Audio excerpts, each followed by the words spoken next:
Hello friends, अस्सलाम वालेकुम। This is me Faisal Ilyas and you are watching bull and bear market. So friends, जैसा कि आप सबको मालूम है कि मैं आपके साथ मौजूद होता हूँ कमोडिटी मार्केट के साथ, और मोस्टली मैं एनालिसिस करता हूँ गोल्ड की प्राइजेस के ऊपर। जबकि मेरी फील्ड फॉरेक्स से भी है, लेकिन फॉरेक्स से रिलेटेड कुछ अरसे से मैं वीडियोस को नहीं बना रहा, लेकिन कोशिश ये है कि अब डेली बेसिस के ऊपर कल से, यानी आज है हमारे पास 25 जनवरी 2024, 25 जैन 2025। तो 26 से इंशाल्लाह यानी फ्राइडे या मंडे से आपके पास इंशाल्लाह कुछ करेंसी पेयर की भी वीडियोस आना शुरू हो जाएंगी और उनके लेवल्स आपको मालूम होना शुरू हो जाएंगे। सॉरी यार, बोलते बोलते थोड़ा अटक गया। मेरी ये गलती आप माफ़ करेंगे, मैं इसको कट नहीं करूँगा क्योंकि इतना मेरे पास टाइम नहीं होता कि वीडियो के अंदर मैं इसको कट कर सकूँ। खैर, ये तो एक बात हो गई। तो खैर, आज जल्दी से हम आज के डेटा के ऊपर बात करते हैं कि आज के गोल्ड प्राइस लेवल्स क्या होंगे और गोल्ड के प्राइस लेवल्स कौन से ऐसे लेवल्स हैं जिसमें मार्केट ज़्यादा फ्लक्चुएट करेगी, या मार्केट ज़्यादा आप कह सकते हैं कि मार्केट का ये एक दायरा होगा, सर्कल होगा जिसमें मार्केट चलेगी आज। ठीक है, तो 25 जनवरी 2024 की अपडेट कराची टाइम हो रहा है 1:45। सबसे पहले कुछ इकोनॉमिकल डेटा की बात कर लें कि आज तकरीबन 6:30 पे advance GDP quarter to quarter और अनएम्प्लॉयमेंट क्लेम का एक समझ लें एक स्ट्रॉन्ग फास्ट डेटा आएगा। इस स्ट्रॉन्ग फास्ट डेटा का आपके डॉलर पे असर होगा और डॉलर का असर आपके डायरेक्ट गोल्ड की प्राइजेस के ऊपर होगा। यहाँ तक तो ये बात आपने समझ ली कि गोल्ड की प्राइजेस पे असर होगा। क्या असर होगा उसको हम बाद में डिस्कस करेंगे, पहले आज के गोल्ड लेवल्स। कल कैसा रहा आपका? मेरी मुस्कुराहट से आप समझ गए होंगे कि कल का डे जो था, जैसा कि मैंने आपको कल बताया था, अगर आप 24 जनवरी 2024 की आप मेरी वीडियो देखें तो आप देख लेंगे उसके अंदर कि मैंने जो आपको बताया था कि 2025 से नीचे सारा सेल एरिया है और 2025 और 26 के दरमियान आपके बाय और सेल दोनों एरिया, और 2036 से ऊपर आपका बाय एरिया है।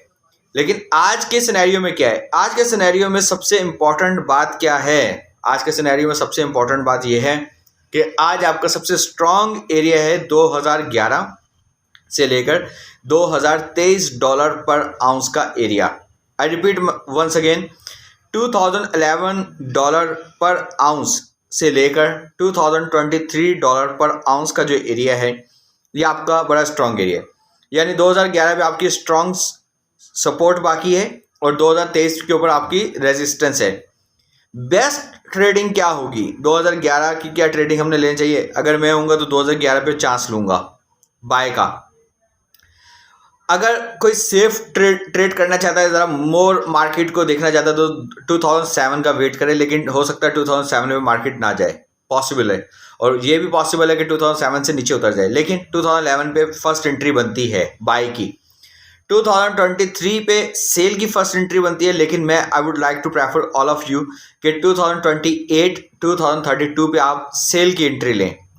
ठीक है, आपका मिडलिंग पॉइंट क्या है? मिडलिंग पॉइंट है आपका 2020, यानी 2020 आपका मिडलिंग पॉइंट है। फॉर एग्जांपल, मार्केट ऊपर की जाने से नीचे आ रही है तो 2020 पे आप सेल मारेंगे तो आपको लॉस नहीं होगा, और अगर मार्केट 2011 की तरफ से ऊपर जा रही है तो 2020 के ऊपर आप बाय लेंगे तो भी लॉस नहीं होगा। सिंगल प्राइस की बात करते हैं। सिंगल प्राइस में आज हमारे पास 2013 से ऊपर सारी बाय का एरिया है। कैसी अजीब सी बात है ना, 2013 से ऊपर बाय है। यानी फॉर एग्जांपल मार्केट 2011 पे आपने एंट्री नहीं ली, 2013 पे एंट्री लेंगे बाय की तो आपको लॉस नहीं होगा। और सेलिंग एरिया 2013 से तो बाय का एरिया शुरू हो रहा है और 2002 से सेलिंग एरिया शुरू हो रहा है। ये देखें कितना बड़ा डिफरेंस है, यानी रिवर्स इंपैक्ट आज मैं आपको सिखाने जा रहा हूं। 2013-11 से बाइंग एरिया है, 2002 से सेलिंग एरिया स्ट्रांग हो जाता है। अब सवाल ये है कि 2003 से लेकर 2010 के एरिया में क्या करें? क्या वहां पे सेल करें या बाय करें? एक बड़ा क्वेश्चन है। अब इसका आंसर कुछ यूं बन सकता है कि देखें, अगर मैं ये देखता हूं कि मार्केट 2017, 16, 15, 14 से नीचे की तरफ जा रही है तो मैं 2010 पे सेल लूँगा, 13 पे सेल नहीं लूँगा, 12 पे सेल नहीं लूँगा, 11 पे सेल नहीं लूँगा, 11, 12 पे बाय लूँगा, लेकिन 10 पे मैं सेल ले लूँगा। 2010 पे सेल लूँगा और मैं उसका वेट करूँगा कि वो 2007, 6, 5, 4, 3, 2 तक जाए। अगर मार्केट 2002 पे जाती है तो 2003 पे बाय ले सकता हूं मैं, लेकिन 2002 और 2002 से नीचे की तमाम एंट्रीज पे सेल्स मौजूद है। आप मेरी बात को समझ लें, इस बात को गौर से समझिएगा, ये बड़ी इंपॉर्टेंट बात है। ट्रेडिंग के अंदर आपको सेंस का इस्तेमाल बहुत ज़्यादा करना पड़ता है। ये नहीं कि आप चलती हुई मार्केट में किसी भी जगह आप कोई भी एंट्री ले लें, ऐसा फिर आप ट्रेड में लॉस करेंगे और बाय चांस आप प्रॉफिट भी करेंगे। आप अपने इन्वेस्टमेंट को देखिए, मैं आपको एक इन्वेस्टमेंट का छोटा सा एक बेंचमार्क बताता हूँ। फ़र्ज़ करें कि आपके पास $1000 हैं और $1000 पे आप कितनी बाय कितनी सेल कर सकते हैं। तो ईमानदारी की बात तो ये है कि आप $1000 के ऊपर 100 लॉटें ले सकते हैं, यानी आपको इतना अलाउ करती हैं इंटरनेशनल एक्सचेंजेस, और पाकिस्तानी एक्सचेंजेस आपको बहुत कम अलाउ करती हैं। लेकिन असूल ये है कि आप $1000 की इक्विटी के ऊपर आप सिर्फ गोल्ड की 5 एंट्रीज लें, 5 एंट्रीज से ज़्यादा लें, $200 का कम से कम मार्जिन छोड़ें, और हर एंट्री के दरमियान में $20 से $30 का फ़र्क हो। फॉर एग्जांपल, मैं 2011 पे एक बाय एंट्री लेता हूँ गोल्ड की, तो मैं कहाँ लूँगा आपकी सेकंड बाय एंट्री, अगर मार्केट मेरे फेवर में नहीं जाती और मार्केट नीचे की तरफ मूव करती है, तो मैं चाहूँगा कि 1992, 1992, 1993 के ऊपर जाके दोबारा सेकंड बाय लूँ, वो भी तब जब मार्केट वहाँ के लेवल्स को मीट करेगी। असूलन तो सेकंड लेवल्स के ऊपर आपको सेकंड एंट्री लेना चाहिए। बात समझ रहे हैं आप लोग? यानी आप एंट्री जल्दी ना लें। आप ये मत समझें कि यार एकदम से मार्केट वहाँ से रिवर्स हो जाएगी। नो, आप लेवल्स को कंप्लीट होने दें। देखें, ये ट्रेडिंग कोई आसान प्रोफेशन नहीं है। इसमें से ये नहीं कि आपको कोई बच्चों का खेल समझे कि एकदम से आपका प्रॉफिट निकल आएगा। नो, अगर आपने एंट्री ली और आपकी एंट्री आपके अगेंस्ट जाती है तो परेशान मत हो, इतना लो वॉल्यूम लें कि आपको टेंशन लेने की ज़रूरत ही ना पड़े। सेकंड एंट्री लेवल्स के ऊपर लें, चाहे वो लेवल्स आपको 4 घंटे के बाद मिले, 5 घंटे के बाद मिले, पैनिक ना हो। सही है, आप अपने यानी जो नर्व्स कंट्रोल है ना, उसके ऊपर कंट्रोल्स रखें, उसे अनकंट्रोल ना होने दें। मोस्टली ट्रेडर्स इस प्रोफेशन में लॉस करते हैं क्योंकि वो अपने नर्व्स पे कंट्रोल नहीं कर पाते, वो पैनिक हो जाते हैं। वो कहते हैं 1-2 घंटे हो गए अभी तक हमने ट्रेड नहीं ली, तो क्या करें, कोई मसला नहीं। फिर प्लस आपको इकोनॉमिकल डेटा को देखना चाहिए।